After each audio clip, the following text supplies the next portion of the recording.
Okay, sorry, VIPs. They be reminding me, and they're like, "I thought you were gonna record." I am. All right. So I was gonna do it on again. Welcome to day 4 of Coaching in Action Week AM session. And what I was gonna say, oh yeah, it was gonna be on my Facebook business page at Dr. Vernita Glenn White, but Facebook had other plans. It was like, no, I want to show up on your personal page, and I wasn't gonna fight it because I was like, obviously there is a reason. So we do that AM 11:30 EST. Eastern Standard Time, and then 7 p.m. on my YouTube channel live, which is Dr. Vernita Glenn White as well. So we do same format, but things come up differently. If you've been an educator before, sometimes you just go with the vibe of the class, even though you have your lesson plan in place.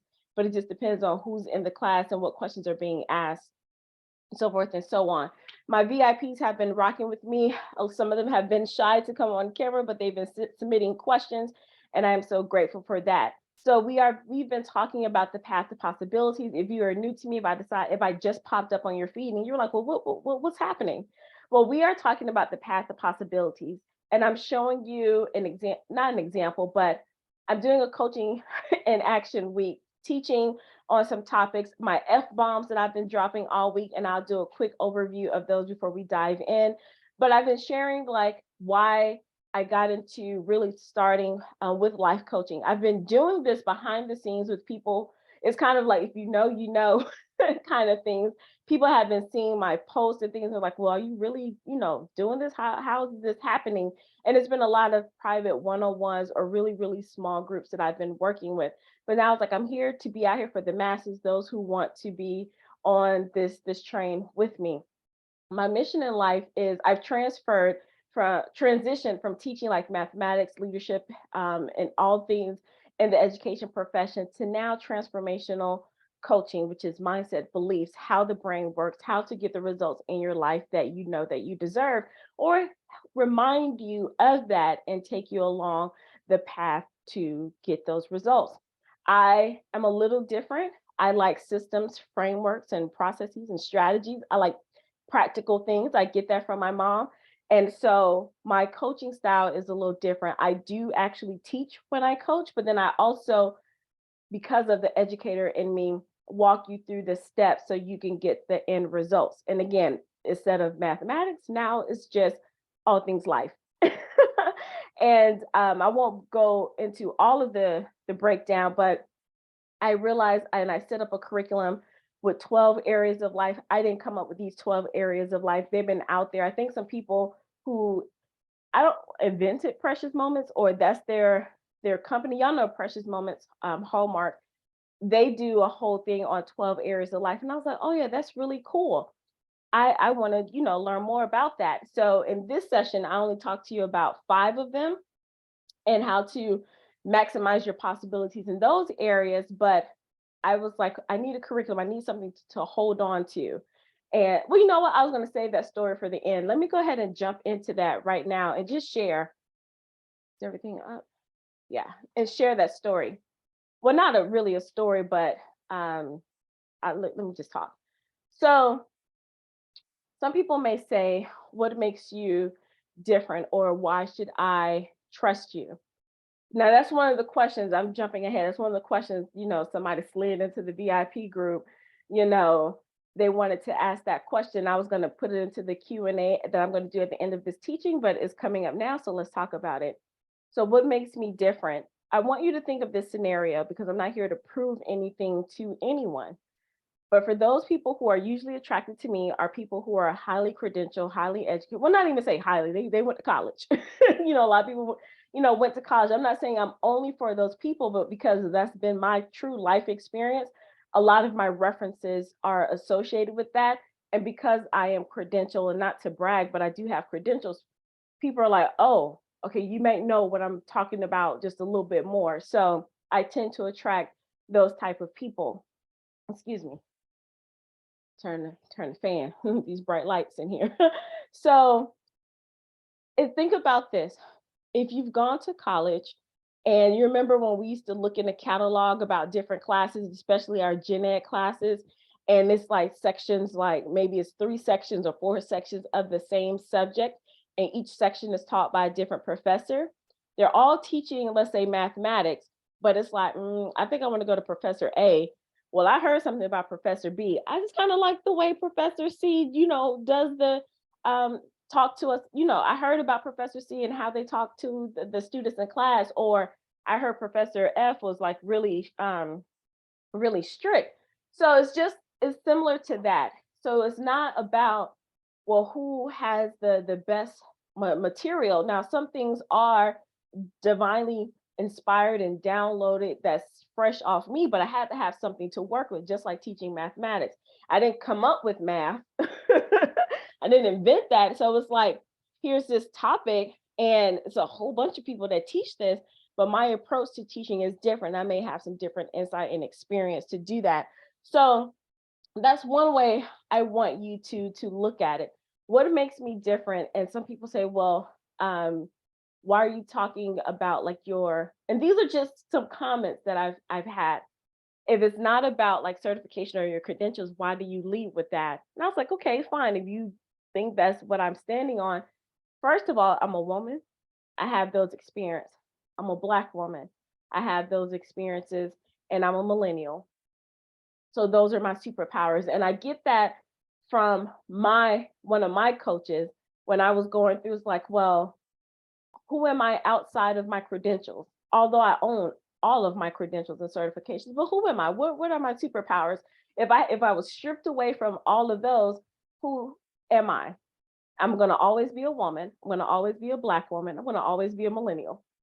Even when I become 65, I still be in that category. And that's something unique that's about me that I'm born with. And then when you put that on top of what I've learned to do, forced to be reckoned with. So it's kind of one of those things. What professor you want to sign up with? So that's what makes me different. And then plus I look at coaching and transformational work as an art and a science, just like I did when I was teaching. It is more than just let me get the money or put you in this group or put you in this mastermind. I really want to transform lives. That's why I got into education in the first place. I love to teach people something that they think is so complicated and watch the spark goes off and then watch how they apply it into other areas of their lives. I taught the hardest subject that people hate the most, mathematics. And then seeing how understanding mathematics literally transform lives, that was everything to me. Same thing when I learned about transformational work and how the brain works in a different way, because I know how the brain works mathematically, but how the brain works for the human subject, for everyday lives, literally decisions, and why we achieve certain goals and why don't we, and what are these personal glass ceilings that are keeping us stuck. And when I learned that, wait, I can change that. That doesn't have to be my life. Like, I'm in control of that.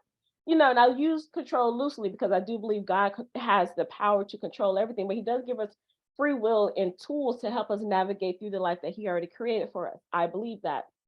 So, and then understanding that just because you're in a certain circumstance, you don't have to stay there. You don't really have to.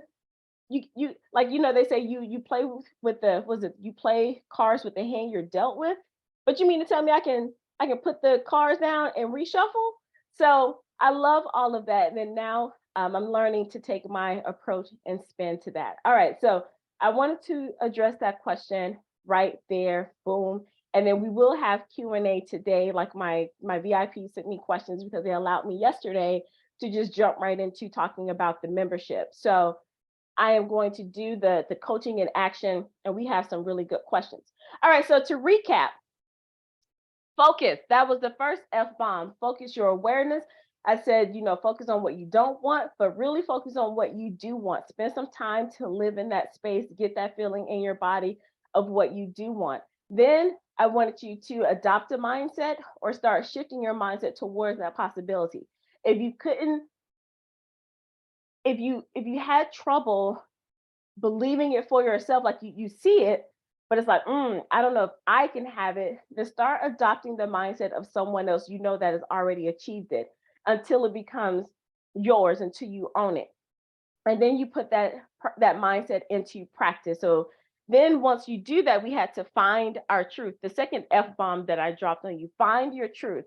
And that means once you start believing that particular you know what's possible, but then all those old thoughts start popping up.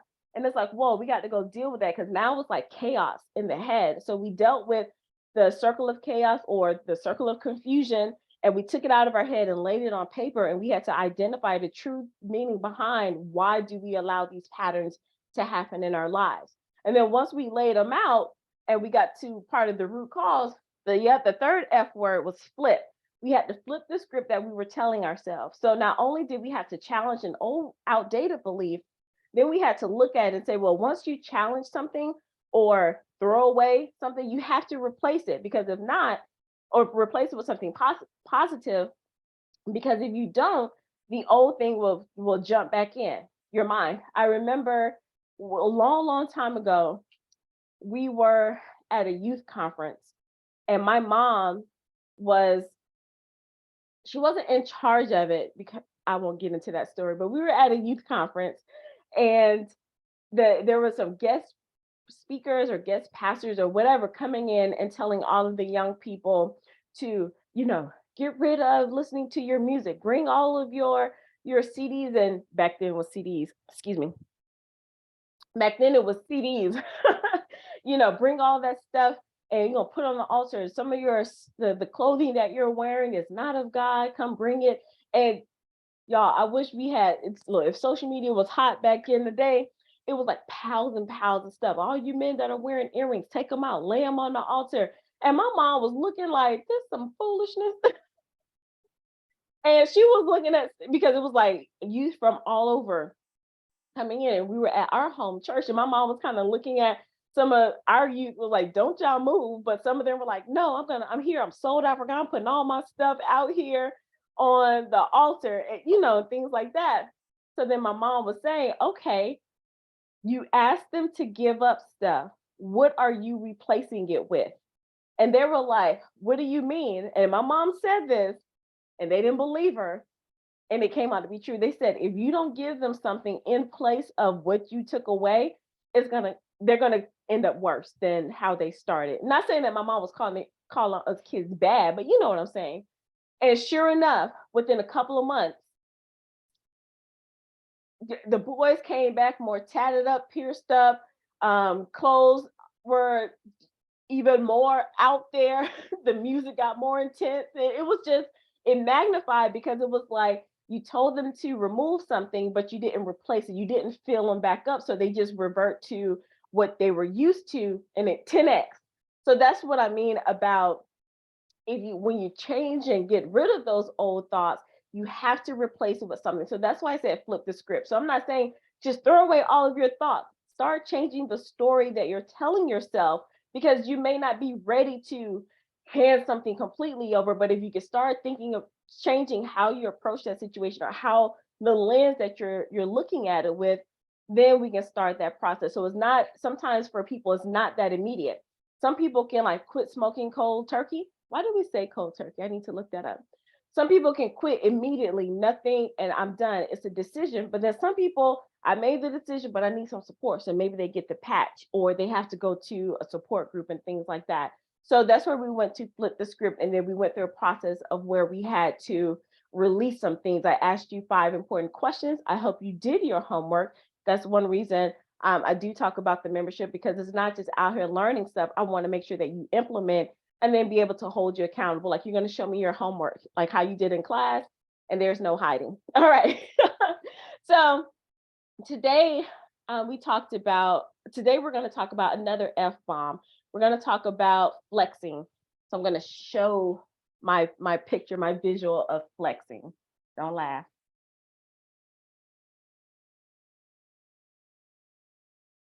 It's a weight. And I'll explain to you why it's a weight in a second.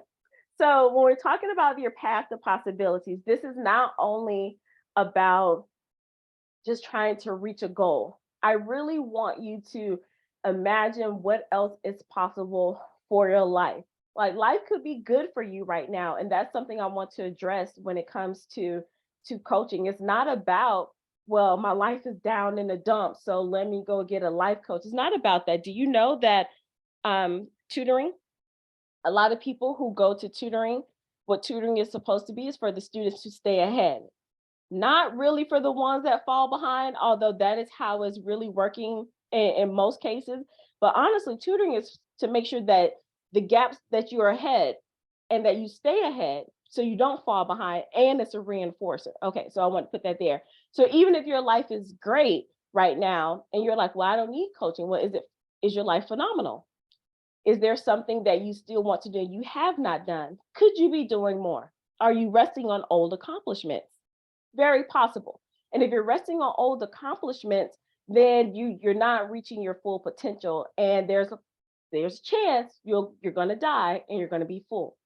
And I'm not saying that to be morbid, but you were here to do more. If you're still breathing, that's what I would say. If you're still breathing and you're still waking up every day and God is still putting breath in your lungs and you're still doing the same things over and over, and you still get that tug like, oh, yeah, I could start this or do that, and you're not doing it because you think your life is good, then you're doing a disservice to people who may need you.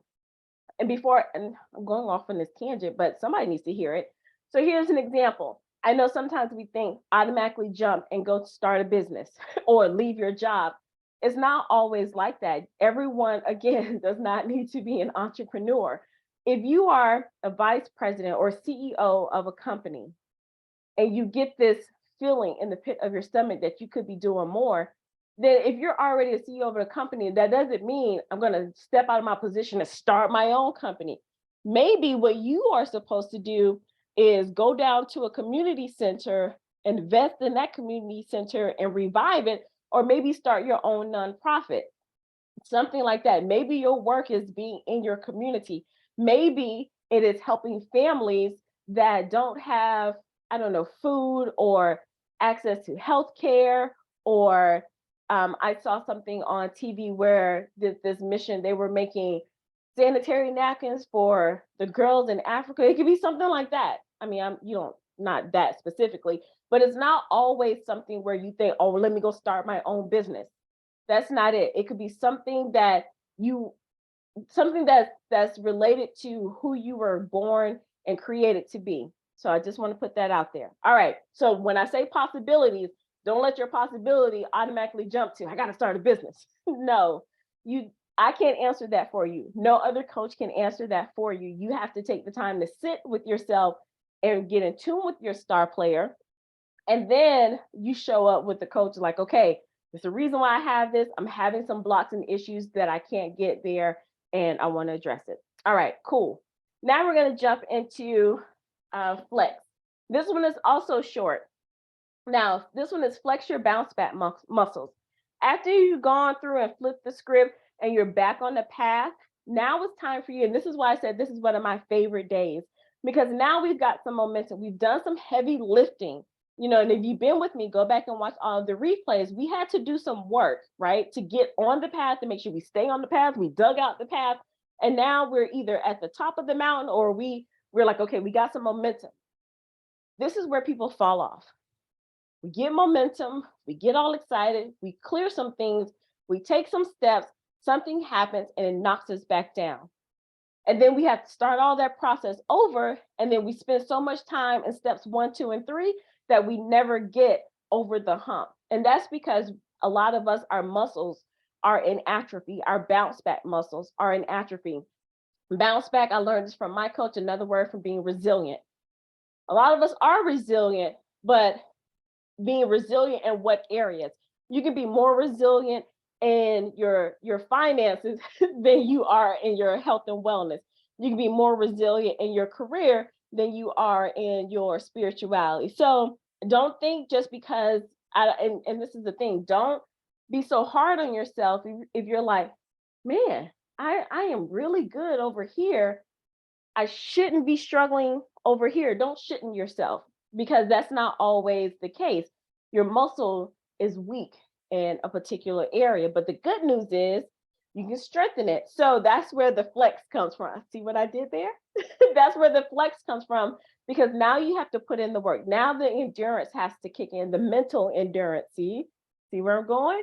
So now the mental endurance has to kick in, and you have to break down resiliency. And when I learned this from my coach, it was everything. So I used to think, oh yeah, just be resilient, get back up. And you hear me talk about Les Brown and his quote, and I'm paraphrasing, if you fall down, at least land on your back. Because if you can land on your back, at least you can look up. And if you can look up, you can get up. And that's where you bounce. That's where your resiliency comes from. But then you look around, it's like, well, I'm up. I got back up, but I'm still feeling a certain way. Or if I keep getting up, why do I keep getting knocked back down?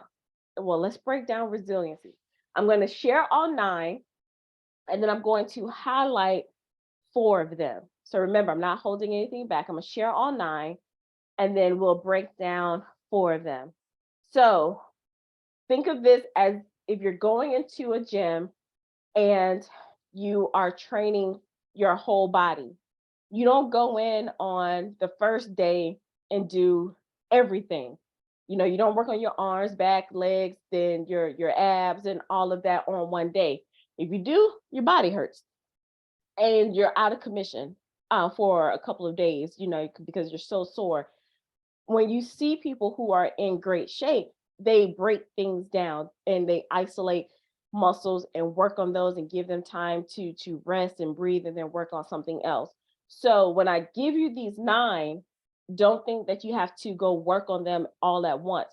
I'm gonna give you some 4 to where you can work out and superset and get strong in those, and then you can come back and pick up the others if you want. So the first one is your understanding muscle. The second one is your faith in yourself muscle. The third one is your take action muscle, which we've been talking about all week. The fourth one is your know like you know muscle. Number 5 is your honesty muscle. Number 6 is your say yes muscle. Number 7 is your determination muscle. Number 8 is your forgiveness muscle. And number 9 is your highest choice muscle. When my coach broke that down for me, I was like, wait a minute. So it's more than just getting back up. Then I was like, when I wrote my book, I was like, okay, because I talked to, well, you may not know, embracing grit for greatness. I talk about those in this book when I learned them, but when I was doing the research for the book, I was like, well, it's your attitude of how you get back up. It's you building your character on how you get back up. And that's true. But then to break it down even more, well, what characteristics are involved in that? How should my attitude be as I'm getting back up, and how do I stay up so that way when life comes, I don't get slammed to the floor? Maybe life comes and I'm like, oh, caught it, because you built that muscle, and then sometimes it's like, oh, you might not bobble. So, or if you do get a bobble, then you know where you need to go and do some more flexing and working out. All right. So what I'm breaking down, I'm gonna break down the 4. Your understanding muscle. So understanding muscle of yourself and of others. All of this, day 1, day 2, and day 3, focus, find, and flex, was really about understanding your thoughts, understanding why you make decisions, understanding why you have certain habits, understanding why you have accomplished some things and why you have not accomplished some things. And when you do that, now you can make more informed decisions because you have a starting point. You understand yourself more, you're not judging yourself. And it's like, okay, I see that, I got it. And it's more appreciation of yourself. You're like, okay, the understanding of others is important also, because even if you showed up just this week and this was your first time having any interaction with transformational work or life coaching or anything like that, if you did the work, there's a little shift that happened in you. I know it did. Now, you don't go around other people talking about you're not focused. You could be doing so much. I need you to focus on what you want out of life, because what you're doing right now is not here, or you're not telling yourself the truth. I know a lie when I see it. You may not be as direct like that, but sometimes we get a little bit of knowledge and we think we're supposed to be out here teaching other people. A lot of us who went to college, how many of us were like that? You went to college, in August, and then when you came back for Thanksgiving, you're a whole new person. Now you're telling everybody, what to eat, not to eat, how to think, what's new in the world, telling them they could do so much better. Have they heard? And why don't you know that? I was like that when I first came back, and it was like, whoa, slow your roll. You went to college. That's for you, not for us, right? So I'm not saying not to share with people, but don't go and make people wrong. Understand where people are because you were probably just there a couple of days ago, right? That's something I also had to learn on this journey. Like if I'm in this new environment, I'm learning these different things, I am transforming myself internally. I can't expect for someone who has not been on the same journey with me to automatically switch over because I want them to change. No, it's the reason why you were in my circle. We were vibing the same for a minute. And it's not my job to convince them of anything. I am the change. So appreciate them where they are, but I keep focused on me. And if anything needs to change, if anything needs to, whatever needs to happen over there, it'll happen on their time, but you focus on you. So your understanding muscle of understanding you, your situations, how you're dealing with things, how you're showing up, and then understanding where people are in your life. Make sense? Cool. All right. The next one I want you to go and superset is the know like you know muscle. When you've done all this work to get this possibility from very deep down and like right here, and you said it or you wrote it down. Now you have to know like you know that is what you are supposed to do.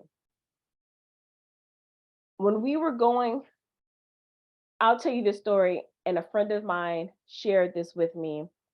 She was she wanted to go to this particular university. Had no idea how she was going to get to this university because it cost money and she didn't have the money to go, nor did she have a scholarship at the time to go. She was in her senior year. And people were talking about the colleges they were going to, and she was like, "No, I'm going to go to this particular college." Heart set on it. I can't remember if she said applied and didn't get in, or she applied and didn't hear back. So she applied to other universities, and they're like, "You've been accepted, good job, blah blah blah." And she was like, "That's cool, but this is where I want to go. I want to go to this school. This is where I want to go."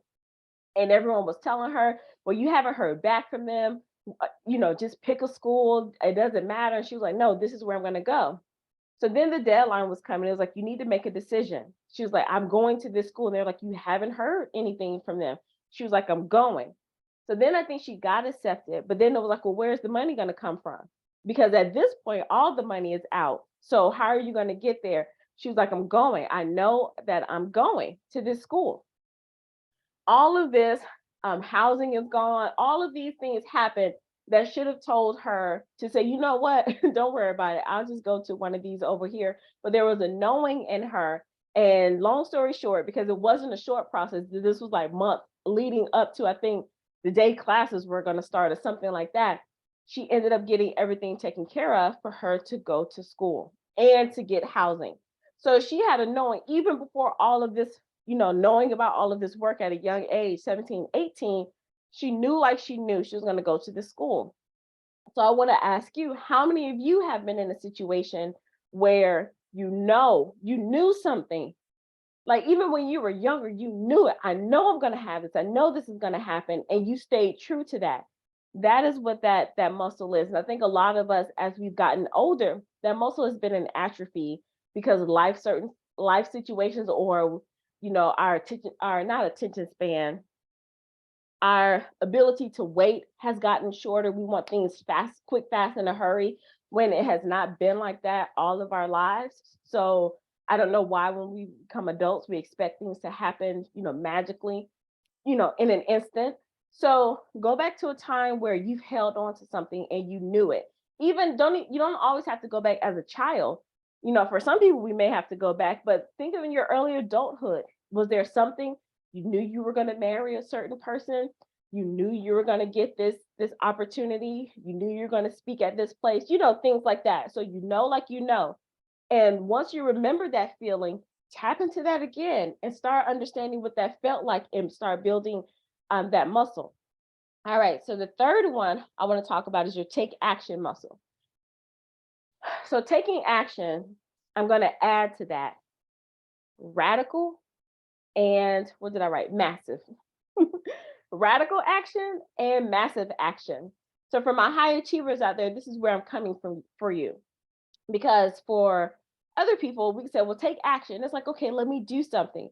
But for you all, I have to say radical and massive because you're taking action and you know you're doing something at like 60% to outside people could look like, oh my gosh, you are just unstoppable. And you know good and well you could be doing more. And I don't mean more like hustle more. I mean to show up fully as yourself and take the action. So radical action means stepping out of your comfort zone, stepping out of that and pushing yourself. You know how to do this. You don't get these degrees and these titles and positions just chilling. You had to step out of your comfort zone. And then massive action, I learned this from another coach because I would hear massive action, but I didn't really, I thought massive action was like big action. And then I thought radical and massive were similar, were the same, but they're not. Radical is like I'm just gonna. It's almost I don't want to say ignorance on fire, but it's a little bit. It's like I'm gonna take my chance. I'm gonna get out there, and we just gonna see what happens. I'm gonna say this: coaching in action week for me, doing this twice a day for 5 days straight. That's some radical action. Like whoa, I had the idea. I was like, well, let's just do the thing. I know I was about to say. All right. So then massive action is how it was broken down when I learned it was you keep doing something over and over until you get the results that you want to see. Well, duh, but it's not so much duh because if that was the case, we would have all the things that we desire or we would achieve all of the possibilities. So radical action, there are some times where you just jump out there. I don't know how this is going to work, but I'm going to do it anyway because you took steps and you do it in such a big way that you surprise yourself, right? And then massive action where you keep going and doing that thing, you don't give up, you flex that muscle. So that is your take action and your massive radical. Like you just keep going until the thing manifests that you want to see. All right. Does that make sense? VIPs, cool. All right. And then the last one, whoa, this one, I think for a lot of people is an atrophy. I do. Your highest choice muscle. Your highest choice, doing things that in a way it's a little bit of being selfish. And there's nothing wrong with you focusing on you. You've done this before, especially if you went to college. You had to let go of some things and only focus on that particular goal. If you're going in corporate, you've done that before. If you were married, if you are married, then you've had to do some things that were like what's best for the unit, the highest choice for the unit. So think of it like that. I know some people might say, "Well, I don't want to be selfish." Don't well then don't use selfish. But that's the only thing I could think of out being self-centered because I know I've done the work to say those words don't bother me, but I know everyone isn't there. So I'm trying to be careful with that. Your highest choice in the context of what we're saying for your path to possibility. If you know that this is possible for you and you've done this work, everything that you do needs to align to be on that path. And sometimes it's just for a season. It's not all the time. When I was going to get my PhD, I knew that I was going to finish in 3 years, come hell or high water. In those 3 years, there were a lot of things I had to say no to. I stepped away from organizations. I stepped away from friends. I didn't have the social life. Now, a lot of that could have been by choice, but I just did the best that I could. I knew what to do, but everything was on that. You got 3 years to be up out of here. And so I had to do everything that would keep Vernita focused on that goal, that to make that possibility turn into a reality. So it was a lot of no's happening. It was a lot of isolation happening. I probably would have done a little bit differently, but it would still been now I wouldn't have felt guilty back then. Now I know that this is my highest choice. I'm going to do what's best for me in this situation to get that thing over there. Again, it's not about being selfish. It's not about being self-centered. If those words trigger you, if they don't trigger you, it's about being selfish. It's about being self-centered. And you're making decisions from the result. I hope that makes sense. So it's like I knew I wanted to get this degree in 3 years. Did I have to have it in 3 years? No, because a lot of people, the average, I think, is like 5 to 7 years to get a PhD. So I could have chilled out a little bit, relaxed a little bit. But because it was 3 years, there were just some different decisions I had to make. You know that about your career, your family. I know a story of someone who wanted to have children, and she had to isolate herself from family and some friends because of the words that they would say. And so since she didn't want to keep correcting people and come off that way about saying certain things, she chose to be away from them and not share certain things. That was her highest choice in that moment. Some people could have said that she was selfish and self-centered. Absolutely, because her end result was to make sure that she brought those babies to full term in a positive light versus having all of that head trash come in and then taint all of the work that she put into it. So her highest choice was just to remove herself out of the situation. Now, let me clear that up. She could have stayed around where she was and kept, defending herself or saying, don't say that, or I don't like when this happens, or, you know, just keep her mouth closed when people say something, but still been put in that environment. That is a choice, and she could have done that. But was that her highest choice? No. Her highest choice for herself to get the result that she saw was possible for her was to completely remove herself out of the situation. That is something that you have to know internally and stick with it. And I think a lot of us, folk, that muscle is an atrophy because we're so worried about everyone else. Stop that. All right. I won't get too far into that. All right. So I've talked about that. So one more time, the ones I want you to superset: your understanding muscle of yourself and of others, your know like you know muscle, especially when you get when it's here in your head, and definitely when it's in your soul and you need to go be in the gym. And if you got to say, yep, this is possible, I know it, I see it, I believe it, and until you get it, then that's what you do. Your take action muscle, your radical action and your massive action, and then your highest choice muscle. Work on those, superset those. Those are not things that are going to happen overnight. They're probably not going to happen in 2 months. They might take 6 months to a year. It's totally up to you. Just like when people are working out for, two things I want to say about that. You don't get the people who go into fitness competitions, you don't get to look like that just working out once or twice a week. You don't. And you don't you they do that stuff every day, and they touch those muscle groups, they're always on rotation. So then while they may not be working their full body out every day, they're working something out on that body every day. Same thing with your mind and your bounce back muscle being in the mental gym. You don't just work on one area of your life just when you feel like it or when it's crashing down. You touch every bit of it all the time. So it's always on rotation. So that way, if something does bobble, you got something else to hold it up. So same thing with these muscles right here. You touch on them all the time and keep them in rotation. When an athlete is going to the Olympics, they don't train the year before.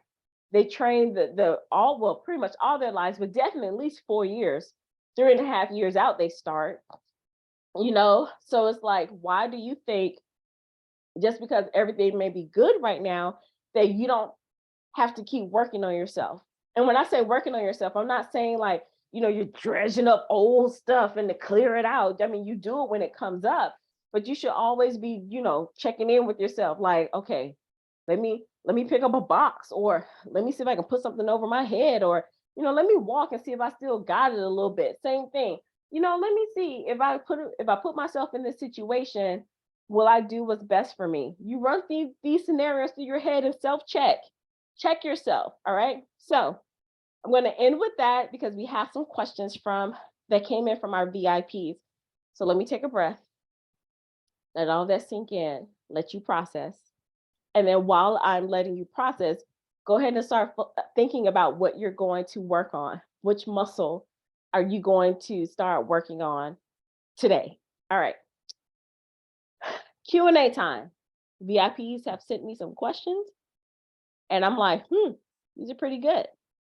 So I'm gonna take my time with them because we didn't have it on the day 3. So here's one. I have a problem connecting with people. I'm told to be more vulnerable. So how can I do this without telling all my business? You sound like me. I was like, these people don't need to know my business. They're like, you need to connect more. And I've been told that ever since I was a 6th grade teacher, connect. And I had to find out why was I not connecting. And I traced that thought all the way back to when I was interning. I was 20 years old and my first intern placement was in a high school with 10th and 11th graders. If you don't know me in person, I am 5'1" and a quarter. And give me my quarter. And the kids at that time, I mean, still today, 10th and 11th graders are huge. And I wasn't wearing like the high heels that I used to wear. I can still wear them. I be in the house. But I was still, trying to wear a little block. And so my two, I had two male teachers who were like my supervising teachers. And just right off the bat, they were like, just be careful. Don't blend in too much. Don't be too friendly because you look like one of them. And then that was always drilled in us when we were in our education programs, especially those of us who were in the secondary programs. Y'all are going to look just like them. Don't be their friend, this, that, and the other. And then around the time when I was coming out of school, it was all of these teacher scandals. So people were already hesitant to hire young teachers because they were like, what y'all gonna mess with the kids? So for me, that has been like a lingering thought always in the back of my head, like stay away, you know. So I knew where that came from. But then I had to learn that being vulnerable isn't about sharing your business. So the first thing I would say is just start thinking about where you feel that you're not connecting. And just because someone told you, that doesn't mean it's always true. So that's why I was like, if somebody said it, just check internally, like, is that true or not? And then if you want to, like, well, okay, where did it come from? I would suggest like go find out where did it come from and see like how deep is it. But really being vulnerable is not sharing your business. I've shared with a lot with you all, but there's a lot of things you don't know. If you go watch on my YouTube channel, I started sharing more because I wanted people to one see me as a human person. I wanted to share some lessons or some stories that may have helped other people. Now, these are the things that I was learning to do. It was like, this is not about you. This is not for you. This is to help someone else. And when I used that lens, then I was like, okay, it has nothing to do with me. And then I get to choose how deep I want to go into a story or how much I want to share. And as long as I was coming out of a place where I want you to hear my voice. I want you to know that you're not alone. I want you to know that someone sees you even if I don't physically see you, then I feel that I've connected, right?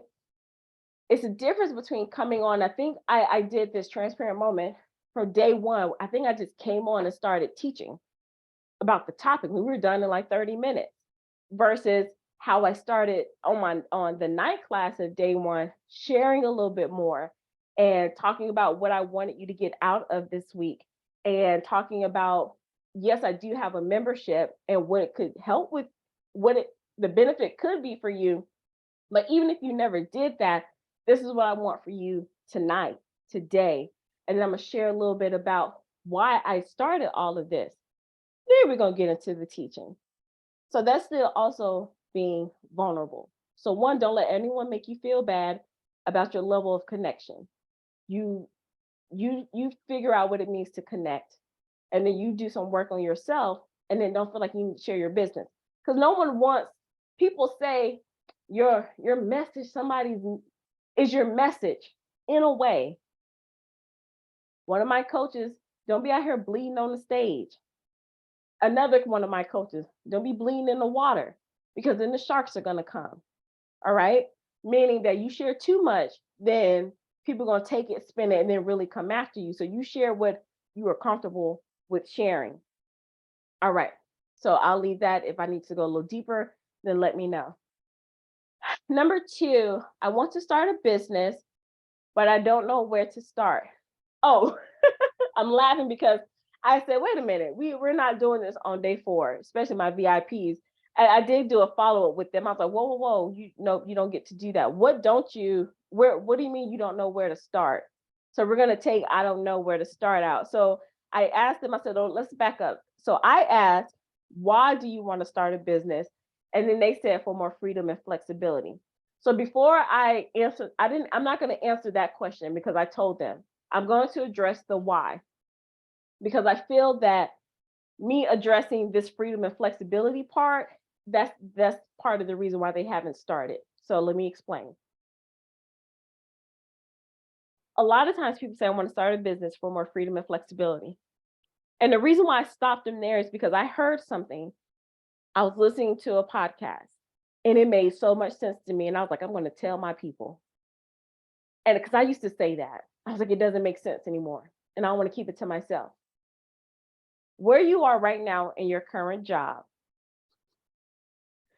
are you chained to the desk? Do they tell you when to come and when to go? Like, seriously, do they lock you up and then they say you can't come out anymore? Right? Do they have you on such a rigid schedule that you can't get to certain tasks when you want to? Now, this is not everyone may be different, but I'm asking you, only you can answer these questions for yourself. And the VIP person who asked me that question, yeah, you're giggling, and I know why. You have freedom because you get to leave whenever you want to. Now, you might say, well, I might get fired. I might get, they won't pay me this, that, and the other, but you're free. You have a choice to be there or not be there. So there is freedom because you're not tied down physically. It's a choice to be there. Now, I'm not saying don't take that too far. So there's a choice. So you technically have the freedom to come and go. You have the freedom to quit if you want to get another job. So let's not say I need a business to be free because that's not true. Same thing with flexibility. If you want to take off work, could you? Even if they say you don't have any more PTO, you can still take it off. You may have a consequence somewhere later, but you could. Technically, could you come into work when you wanted to and be flexible that way and then make up hours? You could. So let's not say we're going to start a business just for freedom and flexibility because that's not enough. Because if you really truly think about freedom and flexibility, you have it. Okay. So I'm going to start right there. Now, for the people who are not my VIP, to help you with that question, because if you truly don't know where to start, don't say, I don't know where to start, because that's not true. That leaves you in overwhelm and confusion. So we're not going to say, I don't know where to start. Yes, you do. You can start with Google, how to start a business. And then it'll lay it out of what you're supposed to do. So now you have to get into the questions. Find something to focus on. What do you want? The mindset and all of that. Then you're going to find your truth and go through all those questions we talked about. Flip the script, the story in your head. I just told you, I don't know where to start. Easy flip. It's a lot to start. And these are a lot of steps. At least you know there are some steps. So we can say, don't say, I don't know. And then find you might not even be at flex yet. Just start there. So take I don't know out of the vocabulary. Because when you do that, the brain searches for answers and it's like, we can't find one. So we're just going to give up. And I don't want you to do that. Number 3, this question, I'm tired of people taking advantage of me. How do I stop this? How do I stop this from happening? You make a choice. The higher level part is you set the intention that people don't take advantage of you. That's number 1. But seriously, to bring it down even more, why do you think people are taking advantage of you? And then you have to ask yourself, are you putting yourself in situations for people to take advantage of you? Don't come at me. Think about it. Sometimes we have to say, is it me? Do I feel the need? Am I attracting something? Do I want to feel needed by people? So I put myself in situations to feel needed by people. And then I start resenting the people because they're doing what I allowed them to do. So some of those, and again, we're not out here to fix other people. We're out here to look at ourselves and say, well, what is it about me that's allowing that person to treat me this way. I know, hard pill to swallow. That's why I take liquid vitamins. I know I've had to do that. Oh my gosh, then why are you treating me this way? Why am I allowing them to? What about me is attracting this right here? Is it because I'm always saying yes to them? And then when I don't feel like saying yes, I still say yes. And now I'm mad at them? No, no, no, no, no. So stop putting yourself in those situations and take a look at the things that you're doing. Now we can go deeper than that, but I wanted to start there. Don't put any more blame on the other people. Look at yourself, and then maybe you need to go and look at what is my highest choice muscle? What is my highest choice in this particular activity, in this particular situation? If they're asking me to go to the store and I know I have projects of my own to do, but then I go anyway, and then they don't say thank you. And now you feel like they're taking advantage of you, but could you have told them to wait? Could you have told them to let you finish doing what you have to do? Maybe. So let's just start there. Now, if it's a real taking advantage, that's something we can deep dive later because I don't know all of the circumstances, but that's just a surface level response. All right, here's another question. This is the last question. And this one, I had to breathe on this one. So it says, how do I know this program, I'm talking about my membership that I'll talk about in a little bit. How do I know this program will work for me? It seems expensive and I don't want to waste my money. One, the term expensive is relative. Someone can think a Birkin bag is expensive, and someone who owns 10 of them could be like, oh, 10 grand, 20 grand, that's nothing. So expensive is relative. How do I know this program will work for me? One, you make a decision. If you went to college, and again, I'm not saying that I only work with people who went to college, but those are just my frames of reference because that's my life experience. When you went to college, a lot of us just knew we were going to graduate. We may not have known when or how, but we made up in our minds we're graduating. So we did that. And we didn't give it another thought. So you make up in your mind. And I'm not just saying this for me. Remember, part of what I put on my membership is don't go looking for other coaches or programs thinking that those are the silver bullet or the magic key. It's not. It's you. Just like I told people when I was working as a consultant or working in curriculum and they were looking for different programs trying to get the students to move. And I was like, any program with if they have what they're supposed to have in there, any program will work if you work it with fidelity. So go in with the mindset that I'm going to show up for myself 100% and put in the work and you set that intention. So you bet on yourself. I know how I show up and get results, and I'm all in and all full out, but I know I can't do the work for you. So I don't make guarantees like that because I know how I'm gonna show up, but I don't know how you're gonna show up. So that's two things. One, you go in and set the intention that this is gonna be, if I decide to do this, it's gonna work no matter what. Two, and I'm not saying this for everybody, but it's something I did and something I tell my people, we change our word from expensive. And because expensive is relative, because sometimes that could trigger you and make you shut down. If you want to think about it, college was expensive, if we're going to use the word, but somehow we found a way to do it anyway, right? Without knowing all of the answers. So think about this. This is something that you want to do. You want to have you're trying to seek some guidance and someone to support you and have accountability along the way. I tell you, I know I can do that for the results, but I need you to trust yourself in the process as well.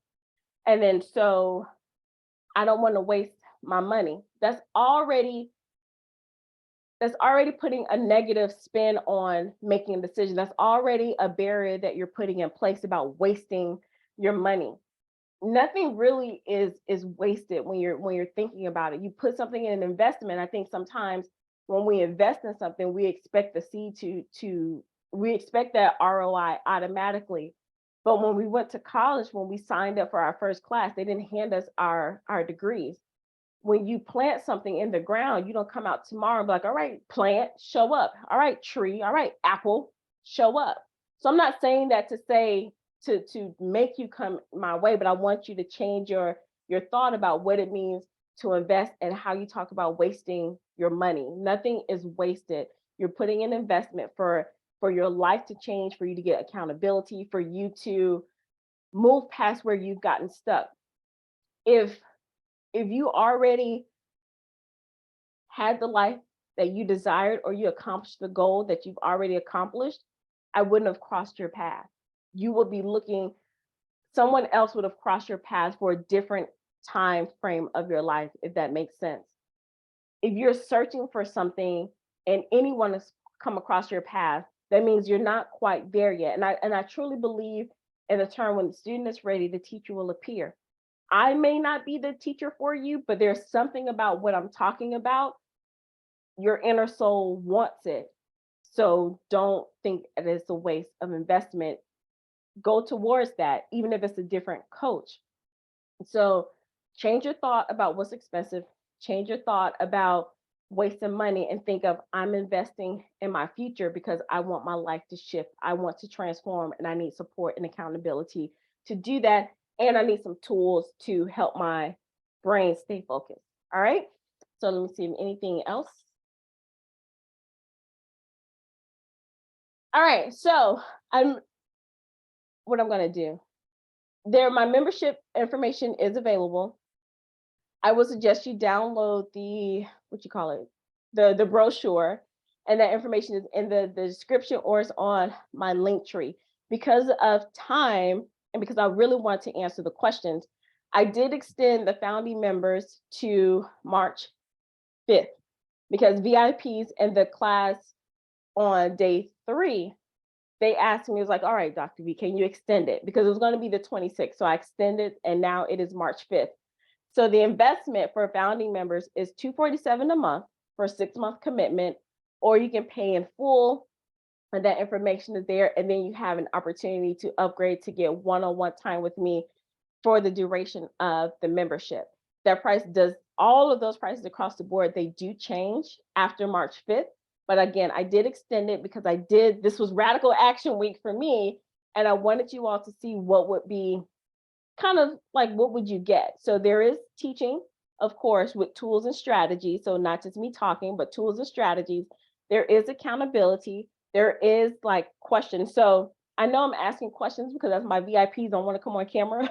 But when we're in our small group, our time together, you get to come on camera and we process in real time. So I wanted them to come on camera, but I'm not here to force anybody to do anything they don't want to. But when you're in the membership, part of me is to stretch you so you will come and talk to me on camera, just so.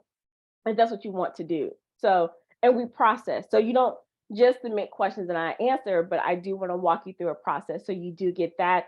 And then you get access to 2 of my courses immediately, but I'm going to talk about those on day 5 for the sake of time, because I really want to answer those questions because we didn't have those on day 3. All right.